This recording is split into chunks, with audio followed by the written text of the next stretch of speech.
The Deep Space Monitoring Station *Cerberus* hung silently in the void between stars, its sensors constantly sweeping the darkness for signs of trouble.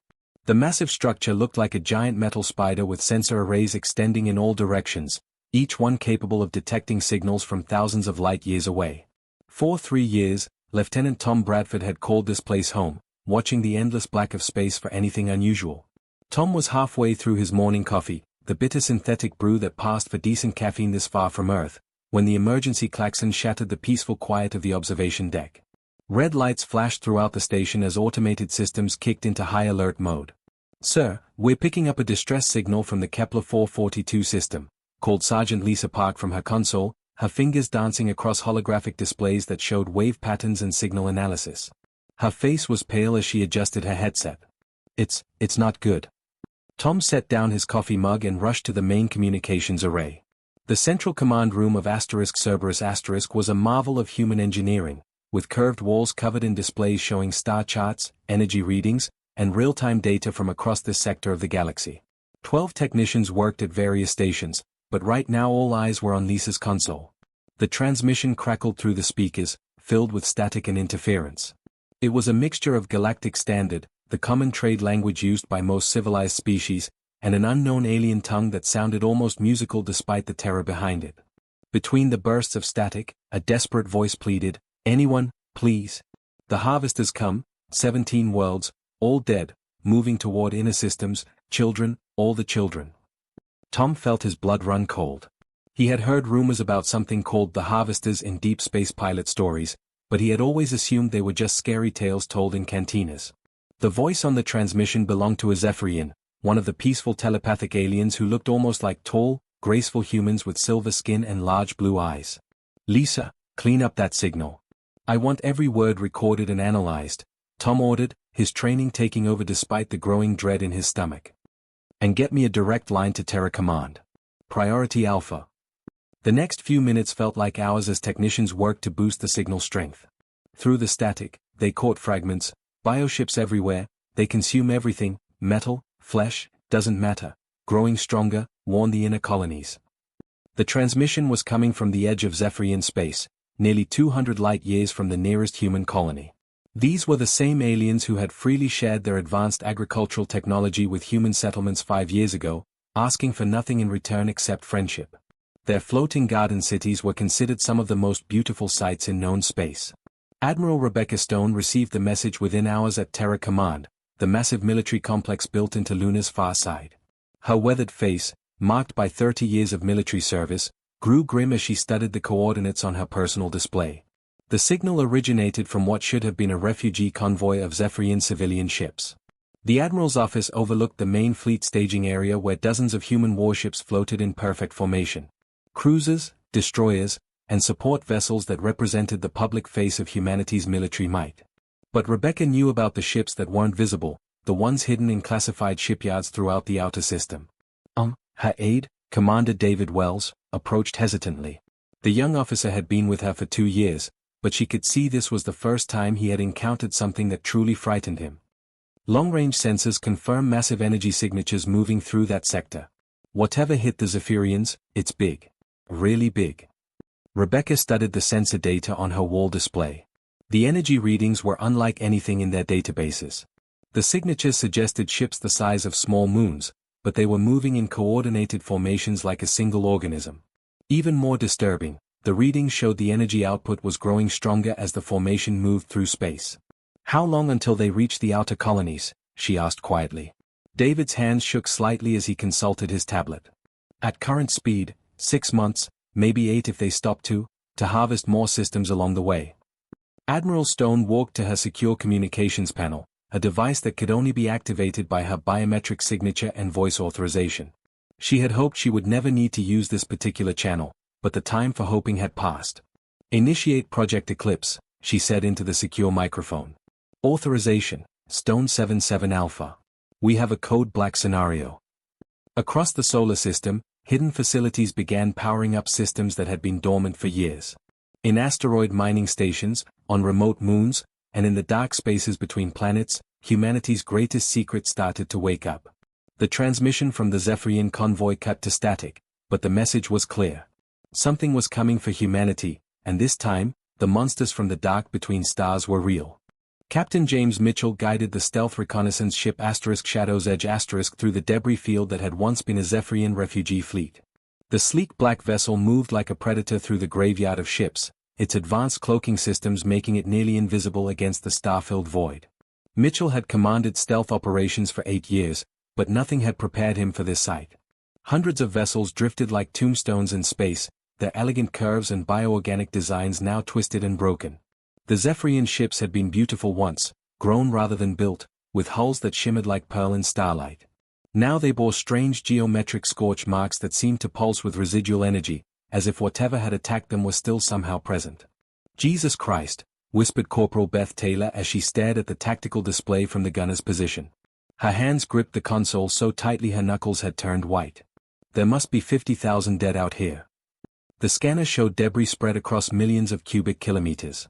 Not just ship fragments, but personal belongings, furniture, children's toys, all floating in the cold vacuum. Mitchell had seen battlefields before, but this wasn't a battle. This was extermination. "Captain, I'm reading some kind of energy signature from the larger vessels," reported Lieutenant Kane Wilson from the sensor station. His voice was steady, but Mitchell could hear the tension underneath. "It's like nothing in our databases. The patterns keep shifting, almost like they're alive." Mitchell adjusted their course toward the largest intact vessel, a Zephyrian colony ship that would have housed thousands of families. The *Shadow's Edge* extended its docking tube, and the boarding party prepared to enter the derelict craft. They wore full environmental suits, not just for life support, but because the energy readings suggested some kind of contamination. The airlock hissed open, and they stepped into a nightmare. The corridor beyond should have been filled with the warm, living light that Zephyrian ships were famous for. Instead, emergency power cast everything in a sickly red glow. The walls themselves seemed wrong, as if the bioorganic material had been infected with something metallic and alien. "Sir, you need to see this," called Sergeant Rick Porter from up ahead. His voice came through the comm with a tremor that Mitchell had never heard from the veteran soldier. They moved deeper into the ship, following signs in flowing Zephyrian script toward the main living areas. What they found defied description. Bodies weren't just killed, they were partially consumed, converted into biomechanical components. Organic matter had been fused with alien machinery in grotesque configurations. Some of the victims were still connected to pulsing cables that snaked through the ship like veins. What kind of monsters would do this? Beth whispered, her rifle raised despite the fact that everything here was clearly dead. Mitchell examined one of the biomechanical constructs more closely. It had once been a Zephyrian adult, but now mechanical components grew from the body like cancer. Cables and circuits merged seamlessly with organic tissue. The face was still recognizable, frozen in an expression of absolute terror. "They're not just killing," Mitchell realized with growing horror. "They're converting them.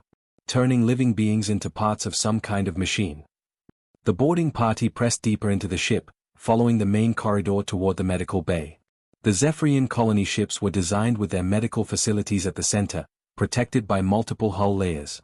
If there were any survivors, that's where they would be. The medical bay doors had been sealed with some kind of energy barrier that flickered weakly. Lieutenant Wilson worked on bypassing the lock while the others kept watch. The ship creaked around them, and Mitchell could swear he heard something moving in the walls.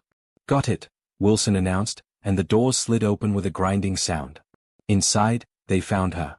Carla was young, barely an adult by Zephyrian standards, with the characteristic silver skin and large blue eyes of her people. She lay on one of the medical beds, connected to life support systems that were running on emergency power. Her breathing was shallow, and strange marks covered her arms, not wounds exactly, but places where something had tried to interface with her biology and failed. When Captain Mitchell approached, her large eyes opened and fixed on his face. Zephyrians were natural telepaths, but Mitchell had never experienced their mental touch before. Suddenly his mind flooded with images, not his own memories, but hers. He saw the attack through her eyes.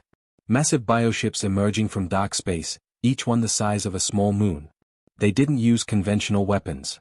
Instead, they released clouds of mechanical organisms that swarmed over everything, consuming metal and flesh alike. The bioships grew larger and stronger with each victim, incorporating new technology and biological matter into their hulls. But the worst part was the intelligence behind it all. This wasn't random destruction. It was systematic, planned, efficient. The attackers studied each species they encountered, learning their weaknesses, adapting their methods. 17 different civilizations had fallen to these creatures, and with each conquest, they became more dangerous. The harvesters, Carla's voice whispered directly into his mind, weak but urgent. They don't just destroy worlds. They harvest everything: technology, biology, knowledge. They adapt. They learn. And they're coming for your colonies next. The mental connection broke, leaving Mitchell gasping. Around him, his team stared in shock. They had all seen fragments of the vision through the telepathic link, enough to understand the scope of the threat. "Captain," Beth said quietly, "if those things are heading for human space." Mitchell activated his comm system, sending an encrypted burst transmission back to Terra Command. The message was simple but terrifying: Code Black confirmed. The harvesters are real. Estimated arrival in human space, 6 months. Recommend immediate activation of all contingency protocols. In the medical bay of the dead ship, Carla fought to stay conscious long enough to share everything she knew about humanity's new enemy. The Sol Defense Council's emergency session lasted 14 hours, and by the end of it, the most powerful people in human space looked like they had aged years. In a secured briefing room buried 3 kilometers beneath the Rocky Mountains, surrounded by enough armor and shielding to survive a direct nuclear strike, Admiral Rebecca Stone prepared to reveal humanity's greatest secret. The room itself was impressive enough to make visiting dignitaries nervous. Holographic displays covered every surface, showing real-time data from across human space. Gravitational sensors, quantum communication arrays, and deep space monitoring stations all fed information into this single room. But today, the displays showed something that chilled everyone present to the bone. Project Eclipse was initiated in 2387, Admiral Stone began, her voice carrying the weight of decades of classified operations. The holographic displays shifted, showing massive shipyards hidden throughout the outer system. Not the public shipyards that built commercial vessels and patrol craft, but secret installations tucked away in asteroid fields and the shadows of gas giant moons. 200 vessels designed for one purpose: to face an extinction-level threat. General Robert Thompson, head of Colonial Defense, leaned forward in his chair. His weathered face showed the surprise of a man who thought he knew all of humanity's military secrets. "You're talking about the Ghost Fleet. I thought that was just a rumor, something intelligence spread to keep enemy spies busy." The other council members stirred uneasily. Director Helen Cross from the Colonial Intelligence Service nodded slowly. "We've heard whispers for years. Ships that didn't exist on any official registry, construction materials that disappeared from inventory logs, entire research teams that seemed to vanish into classified projects." "The Eclipse fleet is very real, General," Admiral Stone confirmed, gesturing to expand the holographic display. The room filled with three-dimensional images of warships unlike anything the public had ever seen. Planet-killer dreadnoughts, quantum-phase destroyers, ships that can strike across multiple dimensions. "We built them because we knew someday, something like this would come." The ships in the display were beautiful and terrifying at the same time. The dreadnoughts were massive, bristling with weapons that could crack planets. The quantum-phase destroyers looked sleeker, designed for speed and stealth, capable of appearing anywhere in a star system without warning. Support vessels carried weapons that bent spacetime itself, creating gravity wells that could crush enemy fleets. "My God," whispered Admiral Frank Carter from the Outer Colonies fleet. "The resources this must have taken. The manpower. How did you hide something this big?" "The same way we hid our expansion into the Outer Rim," Stone replied. "Slowly, carefully, and with the help of people who understood that humanity needed a final insurance policy. Every colony ship that went out carried construction materials. Every mining operation set aside resources. Every research station contributed to the project." Meanwhile, 300 million kilometers away on the research station Prometheus Captain James Mitchell worked with Carla to decode harvester technology. The Zephyrian survivor had grown stronger over the past week, her people's natural healing abilities accelerated by human medical technology. But more importantly, her telepathic abilities were giving them unprecedented insight into their enemy. The research lab looked like something from a science fiction movie, with holographic displays showing alien technology from every angle. Carla sat in a specially designed chair that interfaced with her nervous system, allowing her to project her memories directly into human computer systems. "Show me how they coordinate their attacks," Mitchell requested, watching as the displays filled with images from Carla's mind. The harvester bioships moved like a single organism, each individual vessel connected to a vast hive mind. But during feeding operations, when they were actively consuming a planet or fleet, something interesting happened. The collective consciousness became focused entirely on the harvest, leaving them vulnerable for brief moments. "There," Carla said, her voice still weak but gaining strength. "During the feeding frenzy, the hive mind goes into what you might call a trance state. All their attention turns inward, processing the new biological and technological material they are absorbing." Dr. Angela Price, humanity's leading xenobiologist, studied the data with growing excitement. She had spent 20 years studying alien life forms, but nothing had prepared her for the complexity of harvester biology. "If we can hit them during a harvesting operation, we can shatter their collective consciousness," she explained to the research team. "The quantum disruptor warheads I've been developing should be perfect for this," added Dr. Marcus Chen from the Weapons Development Division. His team had been working on exotic weapons for the Eclipse fleet, devices that could disrupt matter at the subatomic level. "If we can time the attack perfectly, we might be able to turn their greatest strength into their greatest weakness." Back in the underground command center, long-range sensors detected the approaching threat. The displays showed a sight that would have broken the spirit of any other species. Over 50,000 bioships, each one larger and more advanced than anything in known space, moving in perfect formation toward human colonies.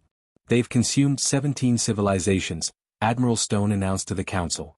"Each time they feed, they grow stronger, faster, more intelligent. They're not just ships anymore, they're a living weapon that learns from every battle." The Council members studied the sensor data in stunned silence. The harvester fleet stretched across light years of space, a living river of destruction that consumed everything in its path. "How long do we have?" asked General Thompson.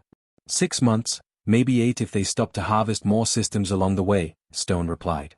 "But gentlemen, ladies, I want you to understand something. This isn't going to be a conventional war. This is going to be a fight for the survival of not just humanity, but every thinking species in the galaxy." She gestured to activate another holographic display, showing the Eclipse fleet emerging from hidden bases throughout the solar system. But for the first time in galactic history, the prey has fangs. The Battle of Proxima Centauri would be remembered as the day humanity showed the galaxy what controlled chaos looked like. Admiral Rebecca Stone stood on the bridge of the flagship Terra's Fury her hands gripping the command rail as she watched the tactical displays. The massive Dreadnought's bridge was a marvel of human engineering, with holographic displays showing every ship in the Eclipse fleet. 200 vessels that had been humanity's greatest secret for decades were about to face their ultimate test. "All ships, this is Stone," she broadcast across the fleet, her voice reaching every corner of human space through quantum communication arrays. "We're not fighting to win. We're fighting so others can live. Make every shot count." The Eclipse fleet had positioned itself at the edge of the Proxima Centauri system, using the red dwarf star's gravity well as a tactical advantage. Stone had split her forces into 13 independent strike groups, each one designed to operate without central command. It was a risky strategy, but humanity's greatest strength had always been adaptability and independent thinking. "Admiral, hyperspace signatures detected," called Commander Lisa Park from the sensor station. Her voice was steady, but everyone on the bridge could feel the tension building. "Multiple contacts, bearing 27 Mark IV. It's bigger than we expected." The harvester swarm emerged from hyperspace like a living nightmare, reality itself seeming to bend and twist as they forced their way back into normal space. Bioships the size of cities materialized in perfect formation, their hulls pulsing with organic circuits that glowed with sickly green light. These weren't machines in any sense that humans understood. They were living creatures, grown rather than built, and they radiated a malevolent intelligence that made every human on the fleet feel like prey. "Jesus," whispered Lieutenant Tom Bradford from the weapons control station. "There must be 50,000 of them." The largest bioship was impossible to comprehend. It stretched for hundreds of kilometers, its surface covered in what looked like breathing tissue and mechanical components fused together. Smaller bioships swarmed around it like antibodies protecting a massive organism. Energy signatures showed weapon systems that defied known physics, organic cannons that could fire across star systems. "All strike groups, execute Plan Omega," Admiral Stone ordered. "Remember your training. Hit them fast, hit them hard, and don't give them time to adapt." The Eclipse fleet met them head-on, but not in the organized formations that other species used. Human ships scattered across the battlefield like a swarm of angry hornets, each group attacking from a different angle. The dreadnoughts opened fire with planet cracker cannons while quantum phase destroyers flickered in and out of normal space, striking at harvester command nodes before vanishing again. Captain James Mitchell led Squadron 7 in a desperate run against one of the larger bioships. His vessel, Defiance Edge *, was one of the newer quantum phase destroyers, sleek and deadly. Around him, 11 other ships formed a loose formation as they dove toward their target through a storm of bioweapon fire. "This is insane," muttered Lieutenant Kane Wilson from the navigation station as organic projectiles the size of shuttles streaked past their hull. "Those things are shooting living ammunition at us." "Stay focused," Mitchell replied, watching as the bioship grew larger on their displays. The target was a command node, one of the neural centers that helped coordinate the harvester swarm. If they could take it out, an entire section of the enemy fleet would lose coordination. The Defiance Edge * shuddered as bioweapons tore through its hull. The harvester weapons didn't just cause damage, they tried to infect the ship, converting human technology into part of their collective. Emergency systems activated, flooding damaged sections with quantum radiation to prevent contamination. "Hull breach on Deck 7, reported Chief Engineer Rick Porter over the comm. "The bioweapons are trying to rewrite our ship's computer systems, but the quantum firewalls are holding." Mitchell pressed their attack, diving deeper into the harvester formation. Around them, other human ships were taking massive damage, but they kept fighting. The Eclipse fleet had been designed for this moment, built to face an enemy that conventional tactics couldn't stop. "This is Mitchell. Quantum disruptors are working," he broadcast as his ship's exotic weapons struck the bioship's neural center. The massive creature convulsed, its organic hull rippling as the quantum energy disrupted its nervous system. "The hive mind is fragmenting." Across the battlefield, other human ships pressed their attacks. The quantum disruptors were having an effect, causing the harvester bioships to lose coordination.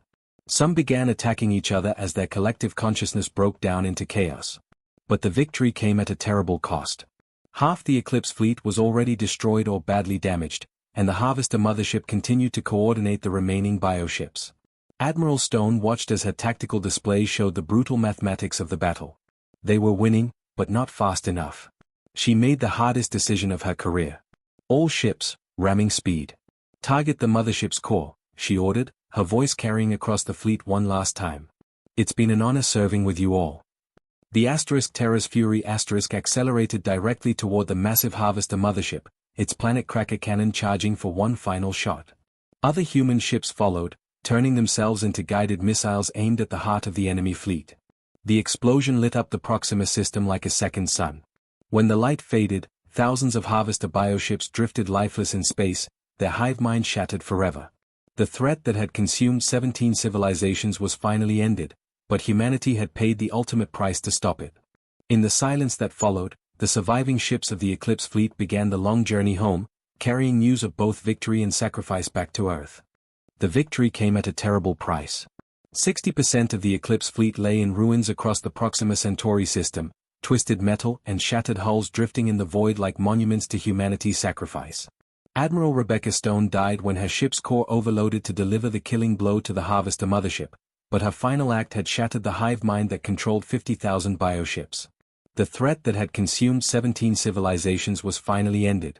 Captain James Mitchell floated in the wreckage of his command ship, Defiance Edge *, watching through the viewport as rescue shuttles moved between the debris fields. His vessel had taken critical damage in the final assault, but somehow they had survived. Around him, his crew worked to keep life support running while they waited for pickup. The silence of space seemed different now, no longer filled with the malevolent presence of the harvesters. "Captain," Lieutenant Kane Wilson called from the damaged communication station.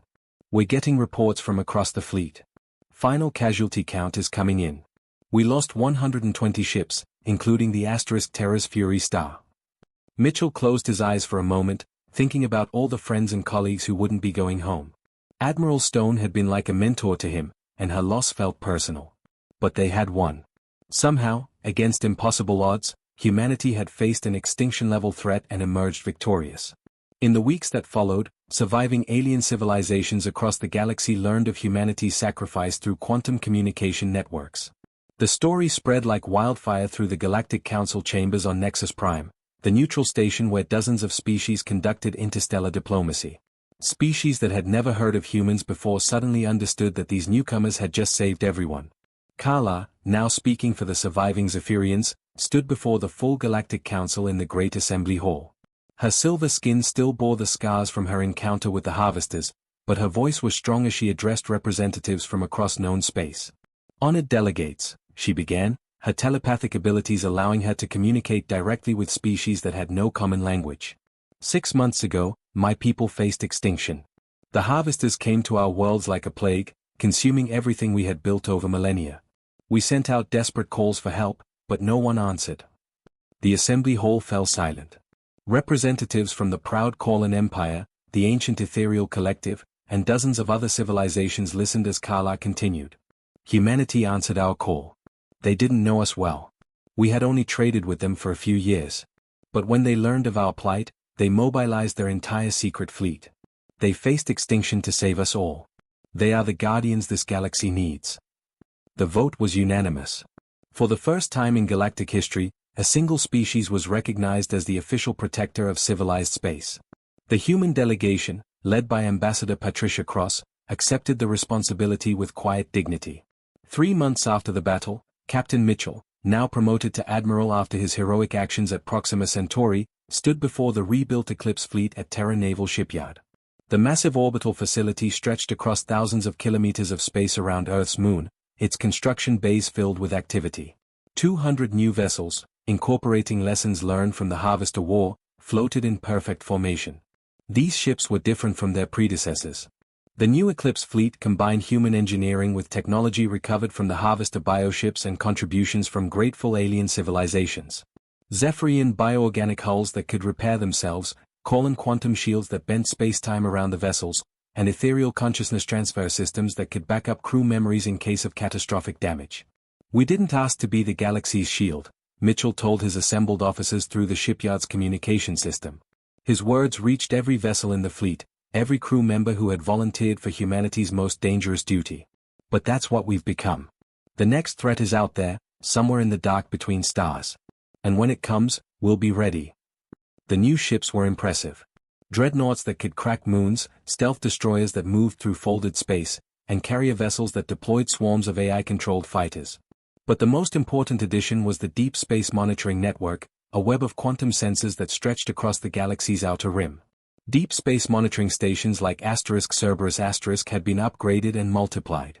Lieutenant Tom Bradford, now promoted to commander, oversaw a network of 50 such stations, each one capable of detecting threats from thousands of light-years away.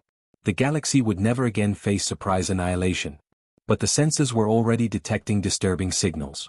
In the Andromeda Galaxy, ancient automated systems had detected the Harvester's destruction and were beginning to stir. Other threats, older and more dangerous than the bioships, sensed opportunity in the aftermath of war. Things that had slept between galaxies for millions of years were starting to wake up.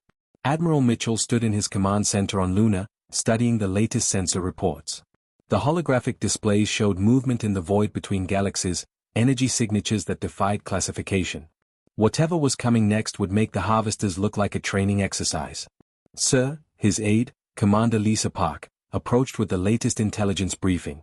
Deep space sensors are picking up massive structures moving through dark space. The Ethereals think they might be predecessor technology, machines left behind by the first galactic civilization. Mitchell nodded grimly. He had studied the classified files on the predecessors, the mysterious species that had vanished millions of years ago, leaving behind only ruins and warnings carved in quantum crystal. But for the first time in galactic history, the prey had become the predator. Earth's children would not go quietly into the night. The Guardian Alliance was born, with humanity as its sword and shield against the darkness. Whatever came next, they would face it together, with the combined strength of 100 species united under humanity's protection.